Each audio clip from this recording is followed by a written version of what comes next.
Halo, kenalkan, nama saya adalah Roni Junantus Topo, merupakan seorang analis survei pengukuran pemetaan di Kantor Pertanahan Kota Medan.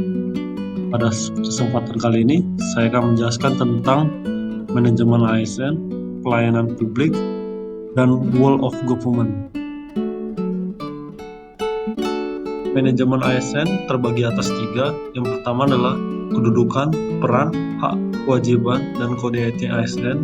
Yang kedua, konsep sistem merit. Dan yang terakhir adalah mekanisme pengelolaan. Pertama, kedudukan ASN sebagai unsur aparatur negara yang menjalankan kebijakan yang ditetapkan oleh pimpinan instansi pemerintah harus bebas dari pengaruh dan intervensi semua golongan dan partai politik. Kedua, peran ASN sebagai perencana, pelaksana, dan pengawas penyelenggaraan tugas umum pemerintah dan pembangunan nasional. Ketiga, tugas ASN adalah melaksanakan kebijakan pemberian pelayanan publik dan memperalat kesatuan NKRI. Serta yang keempat adalah kode etik bertujuan untuk menjaga martabat dan kehormatan ASN. Selanjutnya adalah konsep sistem merit dalam pengelolaan ASN. Bagi negara, tujuan sistem merit adalah untuk mendukung keberadaan prinsip akuntabilitas yang saat ini menjadi tuntutan dalam sektor publik. Kedua, bagi ASN adalah untuk menjamin keadilan dan juga menyediakan ruang keterbukaan dalam perjalanan karir sebagai seorang ASN. Dalam pelaksanaannya, sistem merit memiliki beberapa komponen untuk pengelolaan ASN. Yang pertama adalah penyusunan dan penetapan kebutuhan. Yang kedua adalah penilaian kinerja. Dan yang ketiga adalah pengembangan kompetensi, promosi, mutasi, dan penghargaan.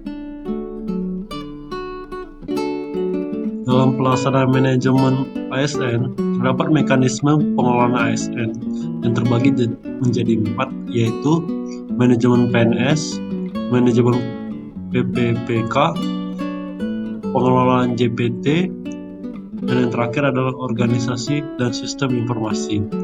Yaitu tujuannya adalah untuk melakukan pembinaan dan pengembangan profesi ASN, memberikan perlindungan hukum dan advokasi kepada ASN yang mengalami masalah hukum dalam pelaksanaan tugas, penyelenggaraan usaha untuk peningkatan kesejahteraan ASN dengan ketentuan undang-undang, serta sistem informasi untuk menjadi efisiensi, efektivitas, dan akurasi dalam pengambilan keputusan dalam manajemen ASN.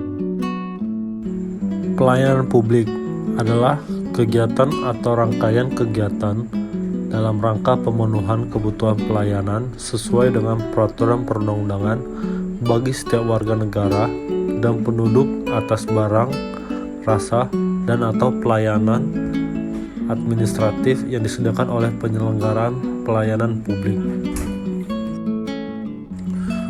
Perubahan paradigma dalam bidang pelayanan yaitu paradigma monopoli menjadi paradigma kompetisi, serta paradigma non-public choice menjadi paradigma public choice.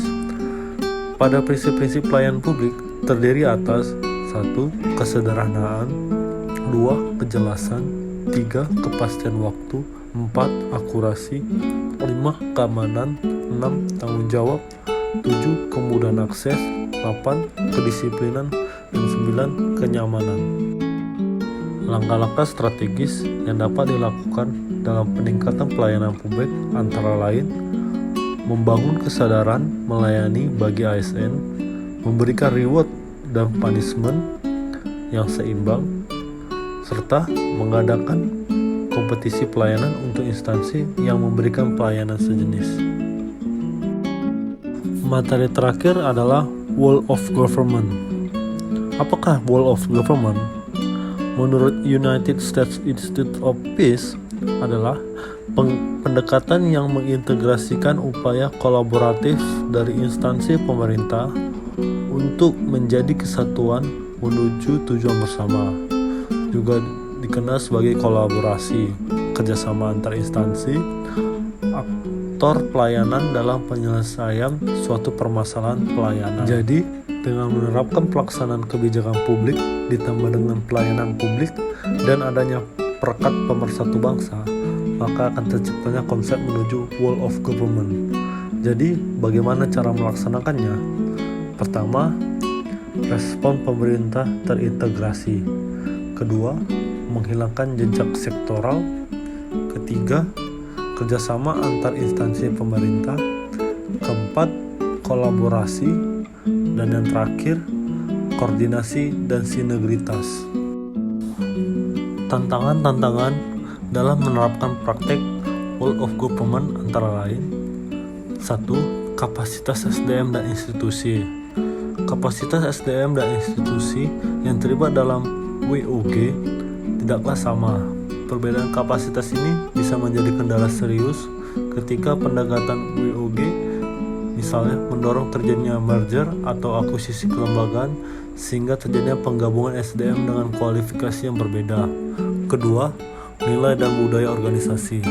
Seperti halnya kapasitas SDM dan institusi, nilai dan budaya organisasi menjadi kendala manakala terjadi upaya kolaborasi dengan penyatuan kelembagaan. Ketiga, kepemimpinan. Kepemimpinan menjadi salah satu kunci penting dalam pelaksanaan WOG. Kepemimpinan yang dibutuhkan adalah kepemimpinan yang mampu mengakomodasi perubahan nilai dan budaya organisasi serta meramu SDM tersedia